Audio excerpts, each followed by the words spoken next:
चुप रहने से बड़ा कोई हथियार नहीं है, माफ कर देने से बड़ी कोई सजा नहीं है। सच में, एक चुप पे सब पर भारी।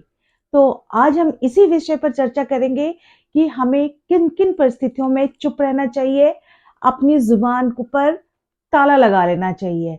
नमस्कार, मैं हूँ व्हीलर स्वाति कुमार और मेरे इस YouTube channel magical journey of healing में आप सभी का स्वागत है। जैसे कि हम बात कर रहे हैं कि हमें किन-किन परिस्थितियों में, किन-किन सिचुएशंस में चुप रहना चाहिए। सबसे पहली जो चीज़ है, वो है जब आपको गुस्सा आ रहा हो, उस वक़्त आपको अपने ऊपर कंट्रोल करना चाहिए। Control anger before it controls you. गुस्सा आने के बहुत रीज़न हो सकते हैं। एक्सटर्नल रीज़न में हो सकता है आपको किसी इंसान पर गुस्सा आ रहा हो, आपके अपने किसी फैमिली पे, किसी रिलेटिव पे या अपने बॉस पे, अपने कोलीग पर गुस्सा आ रहा हो। बहुत सारे सिचुएशंस में भी गुस्सा आता है। एकदम से फ्लाइट कैंसल हो गई, पता चला एकदम से ट्रैफिक जैम में आप हो गए, कोई मीटिंग पोस्टपोन हो गई, किसी ने आना था जिनकी आपको बहुत वेट थी, वो नहीं आ रहे हैं, तब आपको गुस्सा आता है। पास्ट की कई बातें होती हैं जो आपके दिमाग में कंटिन्यूअसली चलती रहती हैं। ओवर थिंकिंग, आप हर सिचुएशन को ओवर एनालाइज कर लेते हैं कई बार और बाद में फ्रस्ट्रेट होकर गुस्सा हो जाते हैं और आपको लगता है अपनी भड़ास कैसे निकालें। गुस्सा निकालने का सबसे अच्छा तरीका है जोर जोर से बोलना, चीखना, चिल्लाना। इससे लगता है कि आपकी फ्रस्ट्रेशन बाहर आ रही है, आपका गुस्सा कम हो रहा है, जबकि ऐसा बिल्कुल नहीं होता है। जब आप गुस्सा करते हैं तो कई बार जो आपके जो वर्ड्स हैं, जाने अनजाने में अपने ही किसी नोन को बहुत हर्ट कर सकते हैं। जुबान की मार का ना कोई इलाज नहीं है, वो दिमाग में वो बातें रह जाती हैं। मैं ये नहीं बोल रही हूँ कि आप अपनी थॉट्स को, अपने गुस्से को अपने अंदर पी जाएं या सप्रेस कर लें। इसका तो नतीजा यही होगा कि आप और 10 बीमारियों को अपने अंदर ले आएंगे, बीपी, शुगर, डिप्रेशन। मैं ये नहीं बोल रही हूँ। अपने गुस्से को चुप रहने कर एक नए डायरेक्शन में ले जाइए, रीडायरेक्ट कीजिए अपने गुस्से को। स्पोर्ट्स एक्टिविटीज में, वॉक में, जो भी काम आप करना चाहते हैं, कई बार जो विग्रस एक्टिविटीज होती हैं, उससे आपका गुस्सा एकदम से कम हो जाता है। आजकल साइकाट्रिस्ट एक नया एक कॉन्सेप्ट ला रहे हैं, रेज रूम। मैंने इस रेज रूम में क्या होता है, बहुत सारे ऐसे इक्विपमेंट्स होते हैं जिनको मार पीट कर आप अपना फ्रस्ट्रेशन, अपनी गुस्सा निकाल देते हैं और आपका मन शांत हो जाता है। बट ऑफ कोर्स आपको ये काम घर में नहीं करना है, ये साइकाट्रिस्ट का अपना तरीका है, तो आपको उनके गाइडेंस में ही ये चीजें होती हैं। एक अपने गुस्से को कम करने का एक बहुत आसान सा, बहुत फनी सा तरीका बताती हूँ। Humour visualisation. आपको अगर किसी इंसान पर गुस्सा आ रहा है, तो जस्ट इमेजिन हिम लाइक अ डिफॉर्म कार्टून, जो कि बहुत ही बिना शेप का। आप पोटैटो इमेजिन कर सकते हैं, एक फुल साइज का अमीबा जो एक सिंगुलर सेल का होता है, वो इमेजिन कर सकते हैं। एंड जस्ट विजुअलाइज कि वो बंदा बैठा है, वो एक काउच पोटैटो पर, एक वो फोन पर है, वो एक बड़ा सा पोटैटो फोन पे बात कर रहा है, वो ऐसे हिलता हुआ चल रहा है। ये सब चीजें ना आपको अपने आप ही हंसी आ जाती है और आपका गुस्सा शांत हो जाता है। अगर आप ड्रॉ कर सकते हैं तो ड्रॉ भी कर सकते हैं। एनीवे, मुझे मैं थोड़ा टॉपिक से डाइवर्ट हो गई हूँ। मैं गुस्से को कैसे कंट्रोल करना उस पर बात नहीं कर रही हूँ। मैं बात कर रही हूँ कि हमें कब कब चुप रहना चाहिए। जब हम मैनिफेस्ट करते हैं, जब हम अब कुछ आप अपने लाइफ में अचीव करने वाले हैं, आपकी जो डिजायर्स हैं, आपकी जो मैनिफेस्ट करते हैं आप, उसको ऐसे खुलेआम डिस्कस ना करें। अपने मन की बात को अपने मन में बार बार दोहराएं। जब आप डिस्कस करने से क्या होता है, कई बार जो हमारे आसपास के नेगेटिव एनर्जीज होती हैं, नेगेटिव पीपल होते हैं, उसका इम्पैक्ट पड़ता है। तो कई बार जब हम नेगेटिव एनर्जीज हमारे आसपास होती हैं, तो हमारे बनते बनते काम भी बिगड़ जाते हैं। इसीलिए बड़े बुजुर्ग भी कहते हैं कि कई जो प्रेगनेंसी की, शादी की, ये सब जो बातें हैं ना, इनिशियल स्टेजेस पे डिस्क्लोज नहीं करते हैं। इनका भी यही ये एक मेन रीजन होता है कि आसपास की नेगेटिविटी से अपने पॉजिटिव माइंडसेट को दूर रखें। आप यूनिवर्स से बात कीजिए, रात को सोने के पहले यूनिवर्स से बातें कीजिए, सुबह अपने आप से बात कीजिए, यूनिवर्स से बातें कीजिए, क्योंकि वो आपका डायरेक्ट कनेक्शन है विद फॉर द मैनिफेस्टेशन।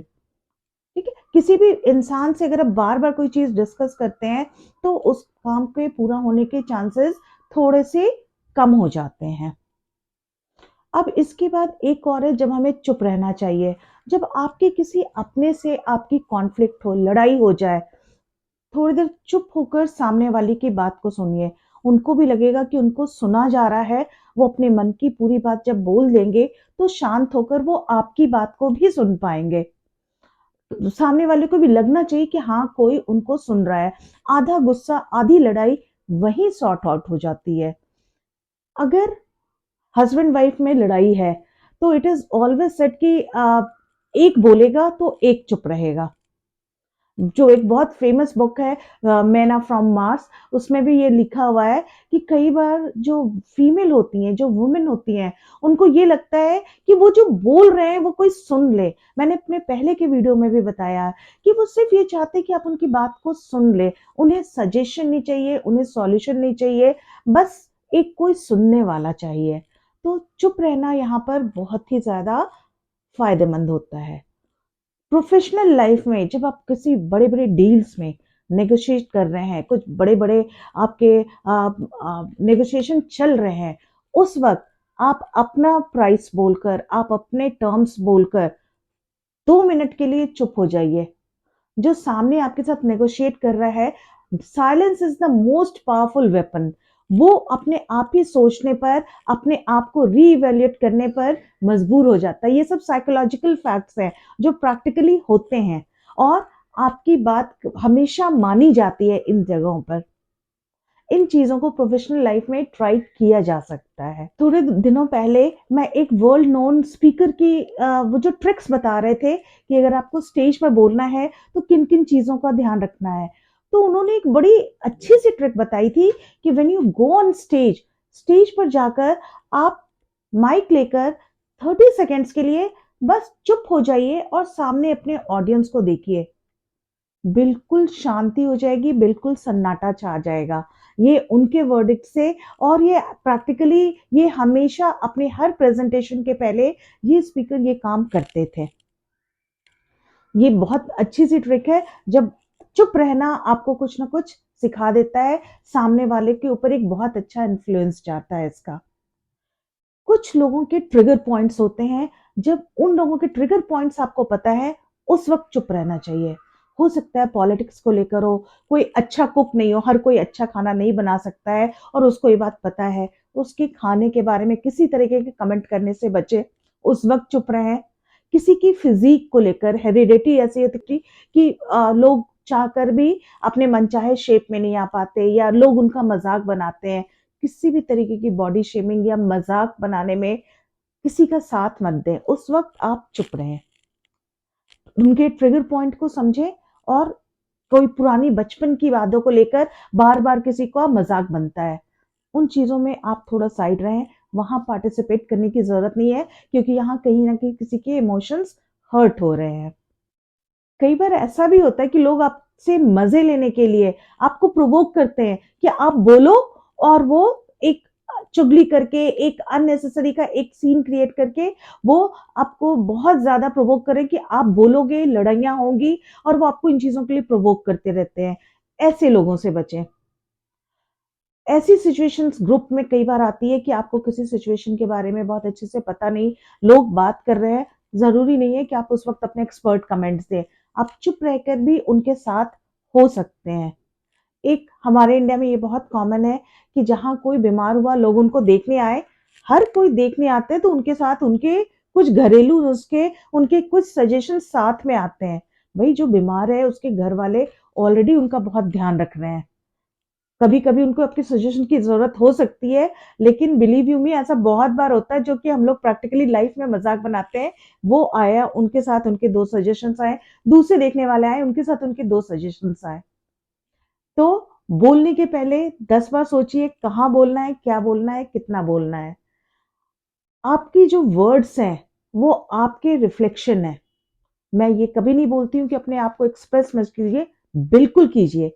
लेकिन वहाँ जहाँ उसकी अहमियत हो, जहाँ आपके वर्ड्स को वैल्यू नहीं किया जा रहा है, आपके सजेशंस को वैल्यू नहीं किया जा रहा है, डू नॉट स्पीक। ये छोटी-छोटी कुछ बातें थी, जहाँ हमें चुप रहकर हम अपने आप को एक अलग लेवल पे ले जा सकते हैं। सेल्फ इंट्रोस्पेक्शन जब आप करते हैं, कई बार ऐसा हम अपनी पर्सनल लाइफ में इतनी इतनी तरीके की चीज़ों से, इतनी तरीके की प्रॉब्लम से जूझ रहे होते हैं कि आपको लगता है कि 10 मिनट शांति से, जहाँ कोई मुझसे बात ना करे, जहाँ मैं किसी से बात ना करूँ, चुप करके शांति से कहीं बैठ जाऊँ। और जब आप ऐसे में अपने आप को एनालाइज़ करते हैं, तो आप बिलीव यू मी आपकी ग्रोथ होती है, पर्सनल आपकी अपनी पर्सनैलिटी थोड़ी उभर कर आती है, आपको प्रॉब्लम्स के सॉल्यूशन दिखने लगते हैं। हाँ, आपको पॉज़िटिव माइंडसेट के साथ बैठना होगा। ऐसा हमने कई बार सुना है कि लोग बोलते हैं मेरा तो मन करता है सब छोड़कर भाग जाऊँ। ये छोड़कर भागने की सिचुएशन यही होती है जब आपको अपने ऊपर काम करने का टाइम नहीं मिलता है। तो रूटीन में 1 दिन 2 दिन में कहीं पेड़ के नीचे, कहीं वॉक करते हुए अपने लिए 10 मिनट का टाइम ज़रूर निकालिए। जब आप चुप रहकर अपनी बात को सबसे ज़्यादा सुन पाते हैं, समझ पाते हैं। तो आज के लिए बस इतना ही। फिर मिलेंगे हम नए वीडियो में एक नए टॉपिक के साथ। तब तक के लिए please like, follow and subscribe my channel. Thank you. Take care.